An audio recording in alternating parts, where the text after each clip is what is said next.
എല്ലാവർക്കും പുതിയൊരു ക്ലാസ്സിലേക്ക് സ്വാഗതം. CM Kids സ്കോളർഷിപ്പിന്റെ മോഡൽ ക്വസ്റ്റ്യൻസ് ഡിസ്കസ് ചെയ്യുന്ന ഇന്നത്തെ ക്ലാസ്സിൽ പരിസര പഠനത്തിലെ ഏതാനും കാര്യങ്ങളാണ് പങ്കുവെക്കുന്നത്. ജീവികളും ചുറ്റുപാടും എന്ന ഒന്നാമത്തെ യൂണിറ്റിൽ നിന്നും ഡിസ്ക്രിപ്റ്റീവ് ക്വസ്റ്റ്യൻസ് എങ്ങനെ വരാം എന്ന് നമുക്ക് പരിശോധിക്കാം.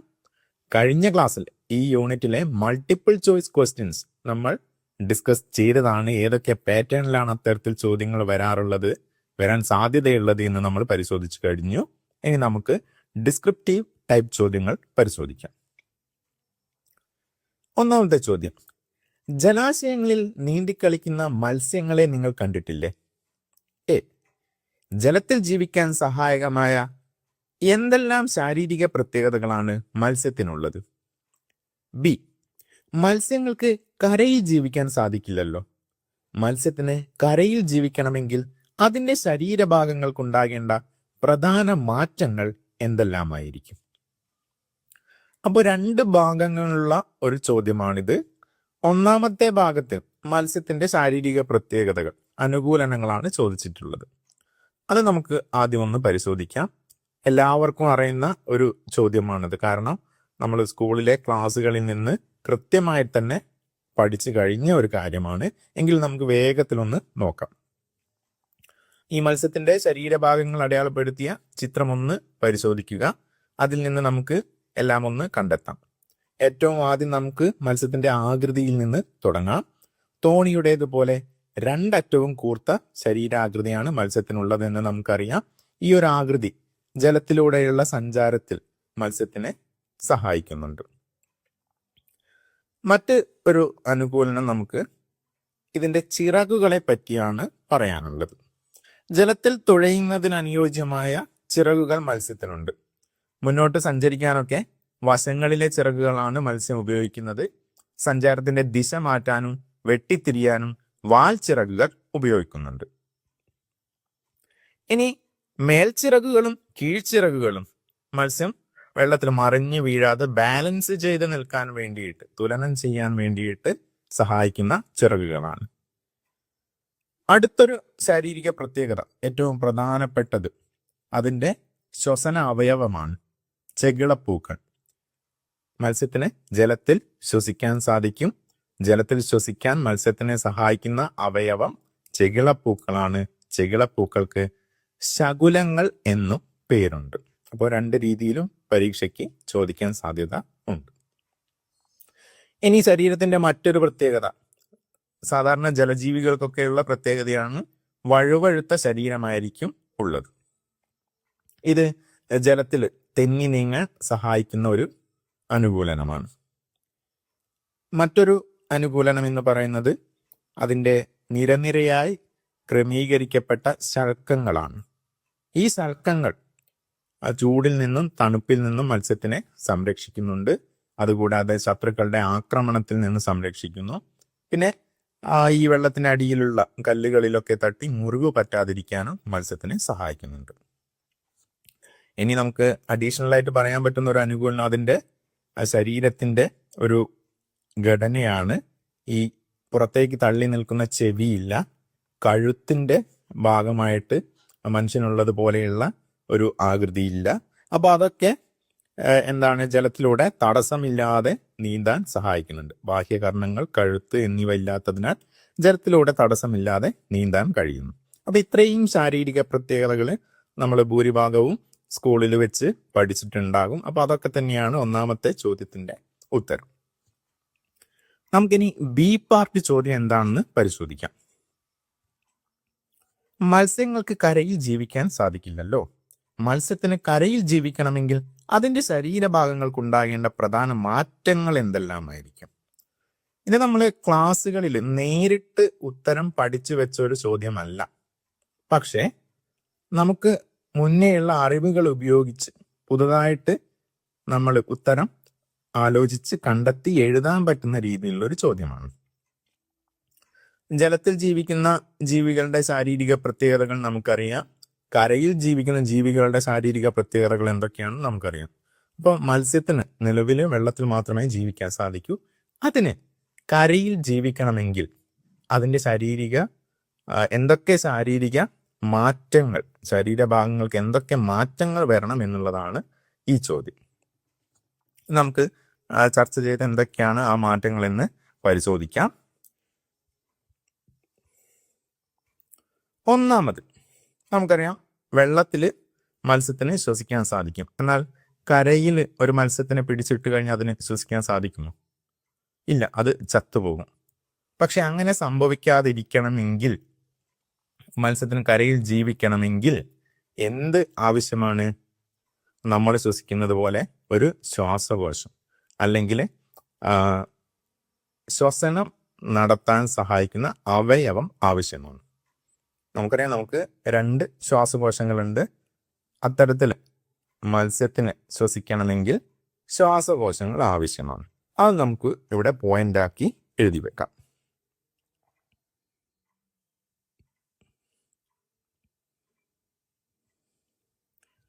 ഓക്കെ, ശ്വാസകോശം നമ്മളവിടെ എഴുതി വെച്ചു. ഇനി അടുത്തൊരു പോയിന്റ് നമുക്ക് അറിയാം. കരയിലുള്ള ജീവികൾ സഞ്ചരിക്കുന്നത്, ഭൂരിഭാഗവും സഞ്ചരിക്കുന്നത് കാലുകൾ ഉപയോഗിച്ചിട്ടാണ്.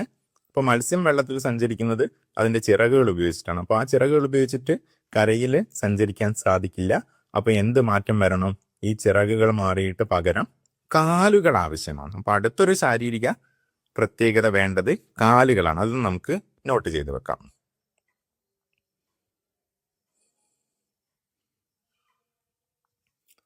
ഇനിയും ഒരുപാട് ശാരീരിക പ്രത്യേകതകൾ കരയിൽ ജീവിക്കുന്ന ജീവികൾക്ക് സഹായകമായിട്ട് ഉണ്ട്. അതിലൊന്ന് കൈകളാണ്. പല കാര്യങ്ങളും എടുക്കാനൊക്കെ ആയിട്ട് ജീവികൾക്ക് കൈകൾ ആവശ്യമാണ്. അപ്പോൾ ഈ മത്സ്യത്തിന് നമുക്ക് ഇനി എന്തൊക്കെ ആവശ്യമുണ്ട് എന്നുള്ളതിൽ കൈകൾ കൂടി ഉൾപ്പെടുത്താം. ഇനി എന്തെങ്കിലും കാര്യം ആവശ്യമുണ്ടോ? ആ മത്സ്യത്തിന് ഒന്ന് കരയിൽ നിൽക്കുന്നതായിട്ട് ആലോചിക്കുക. കൈയും കാലും ഒക്കെ കിട്ടി മത്സ്യം കരയിൽ നിൽക്കുന്നു.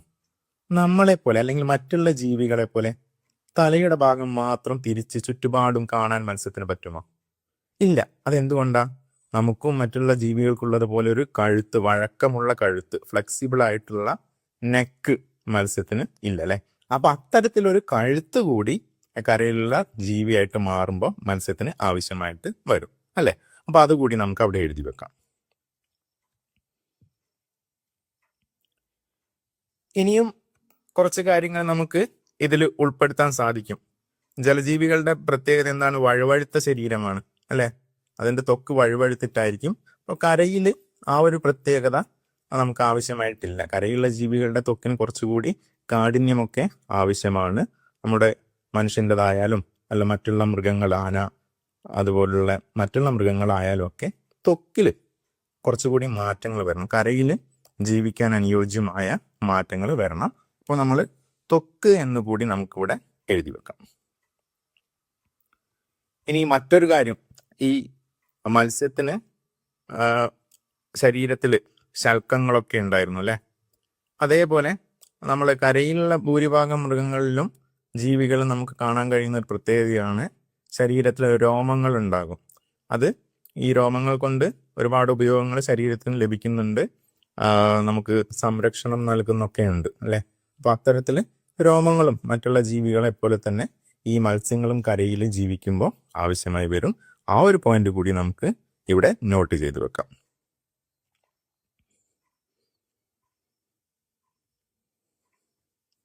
ഓക്കെ, അപ്പോൾ നമ്മൾ എന്തൊക്കെയാണ് നോട്ട് ചെയ്ത് വെച്ചതെന്ന് നോക്കാം. ഒന്ന്, ശ്വാസകോശം, അതായത് ശ്വസിക്കാനുള്ള അവയവം ആവശ്യമാണ്. സഞ്ചരിക്കാൻ കാലുകൾ ആവശ്യമാണ്. കൈകൾ ആവശ്യമാണ്. പിന്നെ ചുറ്റുപാട് നിരീക്ഷിക്കാനൊക്കെ ആയിട്ട് കഴുത്ത്, നമുക്കുള്ള ഫ്ലെക്സിബിൾ ആയിട്ടുള്ള വഴക്കമുള്ള കഴുത്ത് ആവശ്യമാണ്. പിന്നെ ത്വക്കിന്റെ രീതിയിൽ വഴുവഴുപ്പുള്ള ശരീരത്തിൽ മാറിയിട്ട് കുറച്ചുകൂടി കാഠിന്യമുള്ള, കുറച്ചുകൂടി ഉറപ്പ് വരുന്ന ഒരു രീതിയിലുള്ള ത്വക്ക് ആവശ്യമാണ്. പിന്നെ മറ്റുള്ള ജീവികൾക്കൊക്കെ ഉള്ളതുപോലെ തന്നെ ശരീരത്തിൽ രോമങ്ങൾ ആവശ്യമായി വരാം. അപ്പോൾ ഇതൊന്നും അവസാനത്തേക്കുള്ള പോയിന്റുകൾ നിർബന്ധമായിട്ടുള്ള കാര്യമല്ല. നമുക്കറിയാം ആദ്യം ഉള്ള പോയിന്റുകളാണ് വളരെ നിർബന്ധമായിട്ടുള്ളത്. ഈ ശ്വാസകോശവും കാലുകളും ഒക്കെയാണ് ഏറ്റവും പ്രധാനമുള്ളത്. ഏറ്റവും ആദ്യം എഴുതേണ്ടത് ആ പോയിന്റുകൾ തന്നെയാണ്. എന്നിട്ട് നമ്മളെ സമയത്തിനനുസരിച്ചും ചോദ്യത്തിന്റെ മാർക്കിനനുസരിച്ച് മറ്റുള്ള ഓപ്ഷൻസ് ഒക്കെ എഴുതുകയാണ് വേണ്ടത്. അപ്പോൾ ഇത്രയും കാര്യങ്ങൾ നമുക്ക് ഈ ഒരു ചോദ്യത്തിന്റെ ഉത്തരത്തിൽ ഉൾപ്പെടുത്താൻ സാധിക്കുന്നതാണ്. ഇനി നമുക്ക് അടുത്തൊരു ചോദ്യത്തിലേക്ക് കടക്കാം. ചോദ്യം എല്ലാവരും ഒന്ന് വായിച്ചു നോക്കുക. ഒട്ടകങ്ങളുമായി ബന്ധപ്പെട്ട ഒരു ചോദ്യമാണ് അല്ലെ. ഒട്ടകങ്ങൾ മരുഭൂമിയിലെ കപ്പൽ എന്നാണല്ലോ അറിയപ്പെടുന്നത്. മരുഭൂമിയിൽ ജീവിക്കുന്നതിന് അനുയോജ്യമായ എന്തെല്ലാം ശാരീരിക സവിശേഷതകളാണ് ഒട്ടകത്തിനുള്ളത്? അത് നമുക്കൊന്ന് നോക്കാം. എളുപ്പത്തിൽ വേഗം നോക്കിയിട്ട് നമുക്ക് അടുത്ത ചോദ്യത്തിലേക്ക് കടക്കാം. ഇത് നമ്മൾ ക്ലാസ്സിൽ പഠിച്ച കാര്യമാണ്. ഒട്ടകത്തിന്റെ ചിത്രം ഒന്ന് നിരീക്ഷിച്ചു നോക്കൂ. എന്തൊക്കെ കാര്യങ്ങളാണുള്ളത്? അതിന്റെ കാല് നമുക്ക് ശ്രദ്ധിക്കാം അല്ലെ. നീളം കൂടിയ കാലുകളാണ്. അപ്പൊ ഈ നീളം കൂടിയ കാലുള്ളത് കൊണ്ട് ഒട്ടകത്തിന് എന്ത് ഗുണമാണ് കിട്ടുന്നത്? മരുഭൂമി, നല്ല ചുട്ടുപൊള്ളുന്ന മണലുള്ള പ്രദേശമൊക്കെയാണ് അല്ലെ. അപ്പോൾ ആ ചൂട് ഈ ഒട്ടകത്തിന്റെ ശരീരത്തിലേക്ക് അടിക്കുന്നത് കുറയ്ക്കാൻ ഈ നീളമുള്ള കാലുകൾ സഹായിക്കും. നീളമുള്ള കാലുകൾ മരുഭൂമിയിലെ ചൂടിൽ നിന്നും ശരീരത്തെ സംരക്ഷിക്കുന്നുണ്ട്. ഇനി ആ കാലിന്റെ അഗ്രഭാഗത്തിലെ കുളമ്പുകൾ ശ്രദ്ധിച്ചാൽ നമുക്ക് മനസ്സിലാക്കാൻ സാധിക്കും. കുറച്ചുകൂടി പരന്ന വിസ്തൃതമായ കുളമ്പുകളാണ്. അത് മണ്ണിലൂടെയുള്ള കാരണം അവിടെ മണലാണ്, അതിലേക്ക് താഴ്ന്നു പോവാതെ സഞ്ചാരം സുഗമമാക്കാൻ ഈ വിസ്തൃതമായ കുളമ്പുകൾ സഹായിക്കും. ഇനി അതിന്റെ കണ്ണിനും മൂക്കിനും പ്രത്യേകതയുണ്ട് അല്ലെ. മൂക്കുകൾ ഇഷ്ടാനുസരണം അടയ്ക്കാനും തുറക്കാനും കഴിയും. അത് എന്തിനു വേണ്ടിയിട്ടാണ്? അവിടെ പൊടിക്കാറ്റ്, മണൽക്കാറ്റ് സ്ഥിരമായിട്ട് ഉണ്ടാകുന്നതാണ്. അപ്പോൾ മൂക്കിനുള്ളിലേക്ക് ഈ മണൽ കയറാതിരിക്കാൻ വേണ്ടിയിട്ട്, എന്നിട്ട് ശ്വാസകോശത്തിലേക്ക് മണൽ എത്താതിരിക്കാൻ വേണ്ടിയിട്ട് ഈ ഒട്ടകത്തിന് തൻ്റെ മൂക്കുകൾ അടയ്ക്കാൻ സാധിക്കും. ഇനി കണ്ണിൻ്റെത്, കൺപോളയ്ക്ക് 3 പാളികളാണുള്ളത്. അതും മണലിൽ നിന്ന് സംരക്ഷണം നൽകുന്നതാണ്. അവിടെ മണൽക്കാറ്റ് ഉണ്ടാകുമ്പോൾ കണ്ണിലേക്ക് മണൽ കടക്കാതിരിക്കാൻ ഈ പാളികൾ സഹായിക്കും. അതുപോലെ തന്നെ 2 നിര കൺപീലികളും ഒട്ടകത്തിനുണ്ട്. അതും ഇത്തരത്തിൽ കണ്ണിലേക്ക് മണൽ കടക്കാതിരിക്കാൻ സഹായിക്കുന്നതാണ്. ഇനി മറ്റു പ്രത്യേകത എന്താണ്? നല്ല ചൂട് ഏൽക്കാതിരിക്കാൻ വേണ്ടിയിട്ട് നല്ല രോമക്കുപ്പായമുണ്ട് അല്ലെ. നല്ല രോമങ്ങൾ ഉണ്ട്. മാത്രമല്ല ശരീരത്തിൽ നിന്ന് ജലനഷ്ടം കുറവാണ്. ഒട്ടകത്തിന്റെ ശരീരത്തിൽ നിന്ന് വിയർപ്പൊക്കെ കുറവായിരിക്കും. കാരണം വളരെ കുറഞ്ഞ അളവിൽ മാത്രമേ വെള്ളം ലഭിക്കുകയുള്ളൂ. ആ വെള്ളം വിയർപ്പിലൂടെ നഷ്ടപ്പെട്ട് കഴിഞ്ഞാൽ ഒട്ടകത്തിന് ബുദ്ധിമുട്ടാണ്. അതുകൊണ്ട് വിയർപ്പ് കുറവാണ്. ശരീരത്തിൽ നിന്ന് ജലനഷ്ടം കുറവായിരിക്കും. ഇനി നമ്മൾ ആദ്യം തന്നെ എഴുതേണ്ടിയിരുന്ന ഒരു പ്രധാനപ്പെട്ട പോയിന്റ് എന്താണ്? ഒട്ടകത്തിന് കൊഴുപ്പ് രൂപത്തിൽ മുതുകിൽ ജലം സംഭരിക്കാൻ സാധിക്കും. നമുക്കറിയാം മരുഭൂമിയിൽ ജലം എപ്പോഴും ലഭിക്കുന്ന ഒരു പ്രദേശമല്ല. അപ്പൊ അവിടെ കിട്ടുന്ന സമയങ്ങളിൽ ഒട്ടകം പരമാവധി ജലം കുടിക്കും. എന്നിട്ട് എന്ത് ചെയ്യും? കൊഴുപ്പ് രൂപത്തിൽ തൻ്റെ മുതുകിൽ അവിടെ ശേഖരിച്ചു വെക്കും. ആവശ്യമുള്ള സമയങ്ങളിൽ അത് ഉപയോഗപ്പെടുത്തുകയും ചെയ്യും. അപ്പൊ ഇത്തരത്തിൽ ഒട്ടകത്തിന്റെ അനുകൂലങ്ങളൊക്കെ നമ്മൾ ക്ലാസ്സിൽ പഠിച്ചതാണ്. ഇനി നമുക്ക് ബി പാർട്ട് ചോദ്യത്തിലേക്ക് നോക്കാം. ഒട്ടകങ്ങൾക്ക് വെള്ളത്തിൽ ജീവിക്കണമെങ്കിൽ അതിന്റെ ശരീരഭാഗങ്ങൾക്ക് ഉണ്ടാകേണ്ട പ്രധാന മാറ്റങ്ങൾ എന്തെല്ലാമായിരിക്കും? നമ്മൾ നേരത്തെ മത്സ്യത്തിന്റെ ചോദ്യവുമായി ബന്ധപ്പെടുത്തിയിട്ട് നേരെ ഓപ്പോസിറ്റ് ആയിട്ട് വരുന്ന ഒരു ചോദ്യമാണ് ഈ ചോദ്യം. നമുക്ക് എന്തൊക്കെ മാറ്റങ്ങൾ ഉണ്ടെങ്കിലാണ് ഈ ഒട്ടകത്തിന് വെള്ളത്തിൽ ജീവിക്കാൻ സാധിക്കുക എന്നാണ് കണ്ടെത്തേണ്ടത്. നമുക്ക് ചർച്ചയിലൂടെ ഓരോന്നും കണ്ടെത്താം. നമുക്കറിയാം ഫസ്റ്റ് ശ്വസനം തന്നെ. മത്സ്യത്തിന്റെ കാര്യത്തിൽ നമ്മൾ പറഞ്ഞതുപോലെ തന്നെ ശ്വസനം തന്നെ.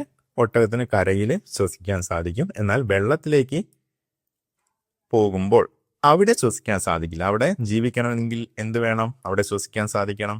അപ്പോൾ മത്സ്യങ്ങളൊക്കെ ശ്വസിക്കുന്നത് പോലെ ചെകിളപ്പൂക്കൾ പോലുള്ള ഏതെങ്കിലും ഒരു അവയവം ഒട്ടകത്തിന് വേണം. അപ്പൊ നമ്മൾ തൽക്കാലം ഉദാഹരണമായിട്ട് ചെകിളപ്പൂക്കൾ തന്നെ എഴുതാം. ശ്വസന അവയവം എന്ന് എഴുതിയാലും കുഴപ്പമില്ല. നമുക്ക് പൊതുവെ മത്സ്യത്തിന്റെ കാര്യത്തിൽ ചെകിളപ്പൂക്കൾ പറയുന്നത് കൊണ്ട് നമുക്ക് അങ്ങനെ എഴുതാം.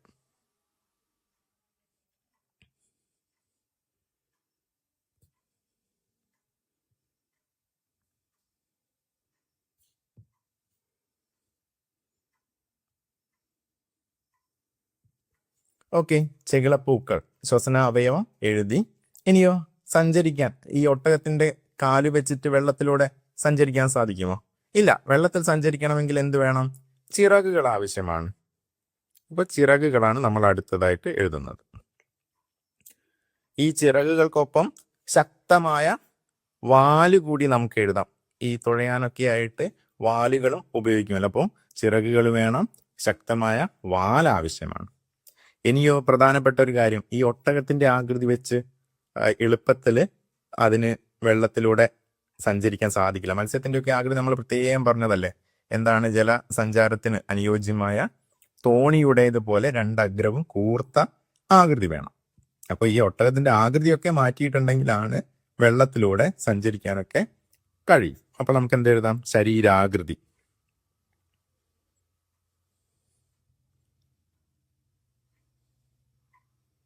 ഓക്കെ, അതുമായി ഇനിയും ആവശ്യങ്ങളുണ്ട്. എന്താണ്? ഒട്ടകത്തിന്റെ നമ്മൾ പറഞ്ഞു അല്ലെ, രോമകുപ്പായമുണ്ട് എന്ന് പറഞ്ഞതാണ്. ഈ രോമകുപ്പായം വെള്ളത്തിൽ വളരെ ബുദ്ധിമുട്ടുണ്ടാക്കും. അപ്പോൾ അതിന് പകരം ഏത് രീതിയിലുള്ള ശരീരമായിരിക്കണം? വഴുവഴുത്ത ശരീരം ഒട്ടകത്തിന് ഉണ്ടായിരിക്കണം. അപ്പോൾ ആ ഒരു പ്രത്യേകത കൂടി നമുക്കിവിടെ പോയിന്റ് ആക്കി എഴുതാം.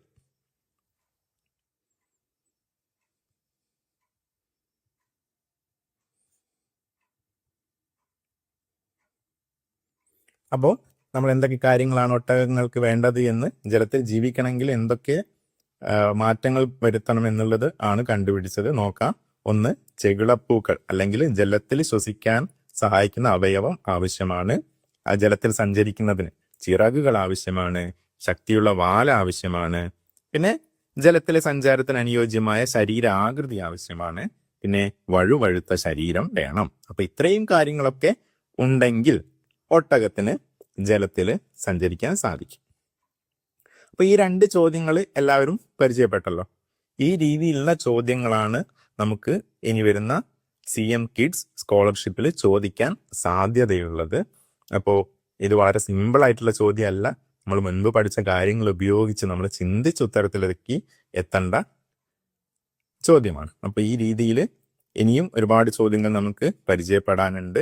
അപ്പോൾ കൂടുതൽ ചോദ്യങ്ങളൊക്കെ നമുക്ക് അടുത്ത ക്ലാസ്സിൽ പരിചയപ്പെടാം. ഓക്കെ.